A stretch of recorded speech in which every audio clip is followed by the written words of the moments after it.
Alright, on to our next chapter of Genesis, which is 25. The death of Abraham, which means the death of the father of all Christians and Muslims.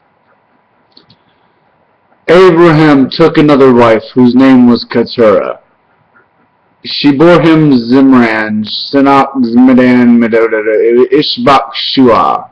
Zakhan was the father of Sheba and Dedan. Descendants of Dedan were Asherites, and Letushites, and Lamanites. And the sons of Midian were Ephah, Epher, Hanok, Adib, Arad. All these were descendants of Keturah. Abraham left everything he owned to Isaac, but while he was still living, he gave the gifts of the sons to the concubines. He gave gifts to the sons of his concubines. Oh, so he gave the sons of his hookers, he even gave them gifts. The women that he was sleeping with, even though they weren't his wives, he gave them gifts. That's pretty nice. And sent them away from his son Isaac to the land of the east. Altogether Abraham lived 175 years. Then Abraham breathed his last and died at good old age, an old man and full of years, and he was gathered to his people. His son Isaac and Ishmael buried him in the cave of Machpelah,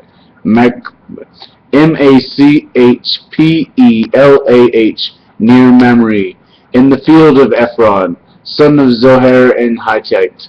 The field of Abraham had bought from Hittites. There Abraham was buried with his wife Sarah. After Abraham's death, God blessed his son Isaac, who then lived to bear Lai Roin, Ishmael's son. This is the subtitle, Ishmael's son.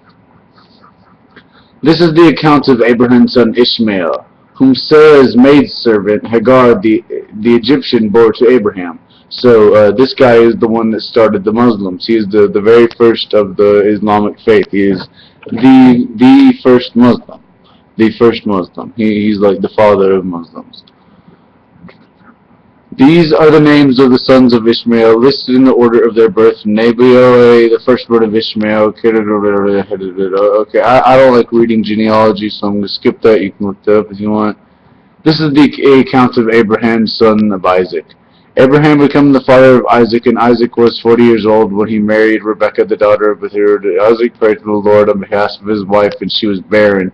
And the Lord answered his prayer. His wife Rebekah became pregnant. The babies jostled with each other, and she said, "Why is this happening?" So she went to inquire of the Lord. 2 nations are in your womb, and 2 peoples from within you will be separated, meaning the Muslims and the Christians.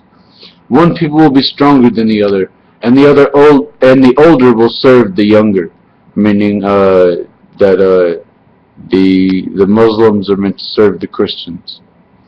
When the time came for her to give birth, there were twin boys in her. Maybe I'm mistaken. I might be mistaken. That might not be Isaac and Ishmael. I may be mistaken. When the time came for her to give birth, there was twin boys in her womb. The first come out was red, and the whole body was like a hairy garment. So they named him Esau. After his brother came out with his hand grasping Esau's heel, so he was named Jacob. Isaac was 60 years old when Rebekah gave birth to them.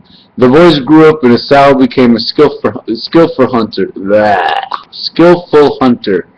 a man of the open country, while Jacob was a quiet man, staying amongst the tents.